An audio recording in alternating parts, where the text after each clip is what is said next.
ओशो कहते थे, मुस्लिम देशों में सभ्यता लगभग नहीं है, वे मोहम्मद के समय से आगे नहीं बढ़े। कुरान में 99% बकवास है और मोहम्मद एक अशिक्षित व्यक्ति था जिसने ध्यान या दर्शन का कोई ज्ञान नहीं रखा। उनका तर्क तलवार है, तर्क नहीं। वे कहते थे कि मुसलमानों का ईश्वर भी एक ईश्वर जैसा नहीं दिखता और जो कट्टरता है वो हिंसा और अज्ञानता से भरी है। ओशो की दृष्टि में इस्लाम की कट्टरता का कारण है अंधविश्वास और तर्कहीनता। वे कहते थे, मोहम्मद मुसलमानों से कहते हैं, यदि तुम मेरे नाम पर मरते हो तो स्वर्ग निश्चित है। मैं कहता हूँ, यदि तुम मेरे नाम पर प्रेम करते हो, नृत्य करते हो, तो तुम पहले से ही स्वर्ग में हो। उनका मानना था कि धर्म का असली अर्थ प्रेम, जागरूकता और स्वतंत्रता है, न कि हिंसा और कट्टरता। ओशो ने एक कहानी के इसे समझाया। एक राजा था जो शांति चाहता था, लेकिन उसने तलवार से शासन किया।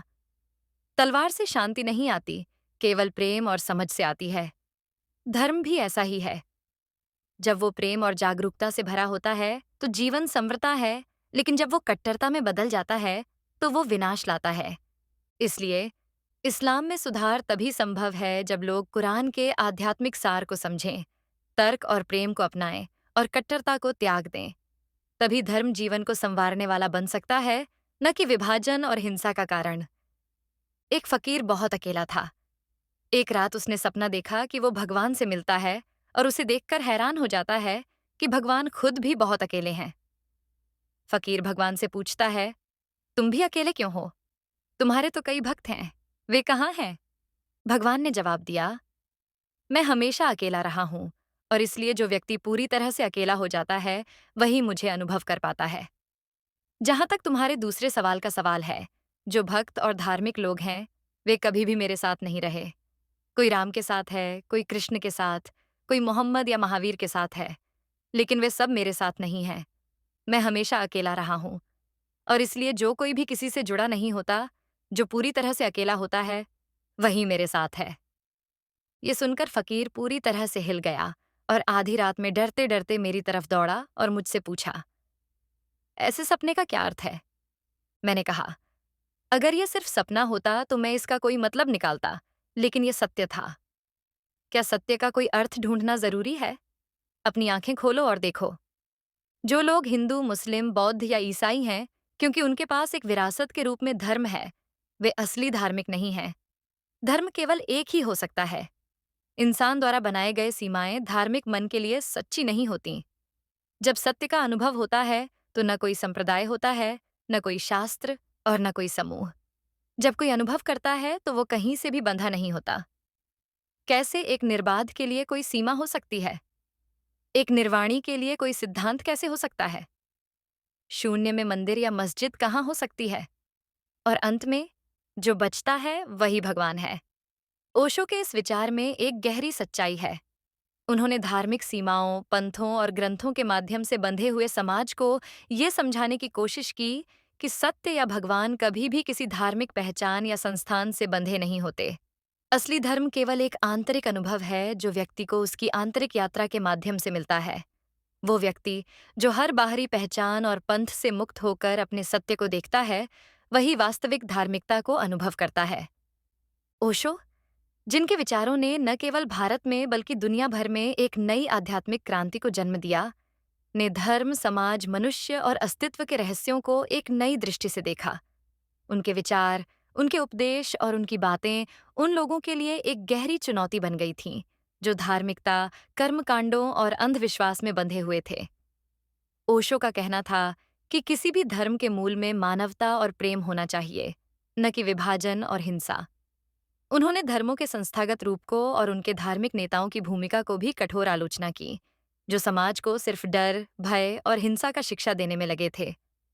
ओशो के विचारों में धार्मिकता के असली उद्देश्य की खोज थी, एक ऐसे धर्म की जो अहंकार, भेदभाव और अन्याय से मुक्त हो, जो केवल सत्य और प्रेम के अनुभव पर आधारित हो। ओशो ने धर्मों के भीतर मौजूद कुत्सित और भ्रामक तत्वों को चुनौती दी, चाहे वो इस्लाम हो, ईसाई धर्म हो, हिंदू धर्म हो या कोई अन्य धर्म। आइए विस्तार से समझते हैं कि ओशो ने धर्मों पर अपने विचार कैसे व्यक्त किए, विशेष रूप से इस्लाम, ईसाई धर्म और हिंदू धर्म पर। ओशो का इस्लाम पर दृष्टिकोण बहुत कठोर था। उन्होंने इस्लाम के संस्थागत रूप को, खासकर उसके कट्टरपंथ और हिंसा को, बार बार अपनी आलोचना का निशाना बनाया।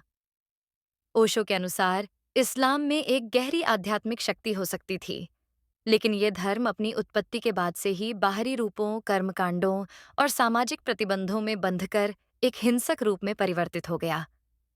ओशो ने मोहम्मद को एक अशिक्षित व्यक्ति बताया और कहा कि उनकी समझ और ज्ञान बेहद सीमित थे। उनके अनुसार मोहम्मद ने जो कुरान लिखा, उसमें 99% बकवास है। ओशो ने कहा कि अगर आप कुरान को किसी भी पन्ने से खोलकर पढ़ें, तो आपको वो बकवास लगेगा, क्योंकि वो शब्दों का अनर्थ है। उनके अनुसार जो थोड़ी बहुत सच्चाई है, वो किसी और से ली गई है, और वो कोई गहरी आध्यात्मिक या दार्शनिक गहराई नहीं रखती। ओशो ने यह भी कहा कि कुरान के कुछ हिस्से पुराने ज्ञान का संकलन हो सकते हैं, लेकिन इस्लाम का असली उद्देश्य प्रेम और समझ से दूर होकर कट्टरता और हिंसा के रास्ते पर भटक गया है। ओशो ने इस्लाम को एक ऐसे धर्म के रूप में प्रस्तुत किया जो आक्रामक और हिंसक तत्वों से भरा हुआ है।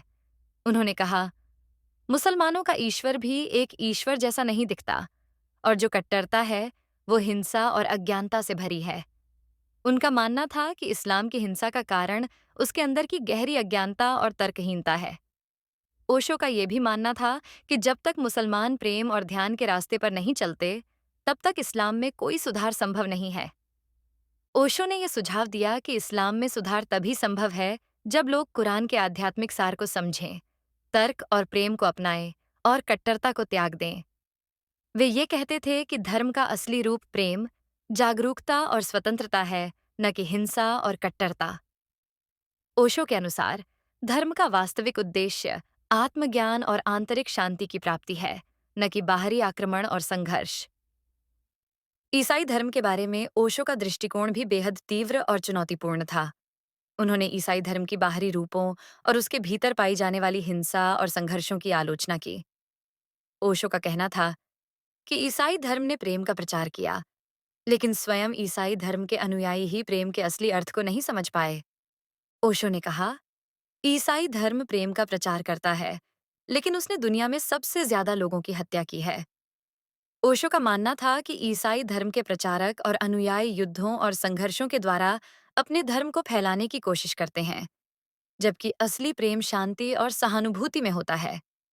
उन्होंने कहा कि ईसाई धर्म की आस्थाओं का असली उद्देश्य ईश्वर की सत्ता और अनुयायियों को नियंत्रित करने के लिए भय पैदा करना था, न कि प्रेम और शांति फैलाना। ओशो ने ईसाई धर्म के सिद्धांतों को चुनौती दी और कहा कि प्रेम केवल शब्दों में नहीं, बल्कि एक गहरी आंतरिक अनुभूति है। उन्होंने कहा कि अगर आप किसी धर्म को सच्चे रूप में समझना चाहते हैं, तो उसे बाहर से नहीं, बल्कि भीतर से अनुभव करना होगा। ओशो का मानना था कि ईसाई धर्म का असली संदेश सच्चे प्रेम और समझ का अनुभव करना था, जो हिंसा और आतंक से परे हो। ओशो ने हिंदू धर्म के आध्यात्मिक पक्ष की सराहना की, लेकिन उन्होंने इस धर्म में पाई जाने वाली सांप्रदायिकता और कर्मकांडों की आलोचना की। ओशो का कहना था कि हिंदू धर्म की परंपराएं और कर्मकांड अधिकतर सिर्फ एक बाहरी दिखावा बनकर रह गई हैं, जबकि असली धर्म व्यक्ति के भीतर की आत्मिक यात्रा है। ओशो ने हिंदू धर्म में पाई जाने वाली सांप्रदायिकता और कर्मकांडों की आलोचना की। उन्होंने कहा कि हिंदू धर्म के लोग धर्म के नाम पर बाहरी रूपों और कर्मकांडों में अटके हुए हैं, जबकि सच्चा धर्म व्यक्ति के भीतर की स्थिति है। ओशो के अनुसार ये धर्म केवल एक व्यक्तिगत अनुभव की चीज है, न कि एक सांप्रदायिक पहचान।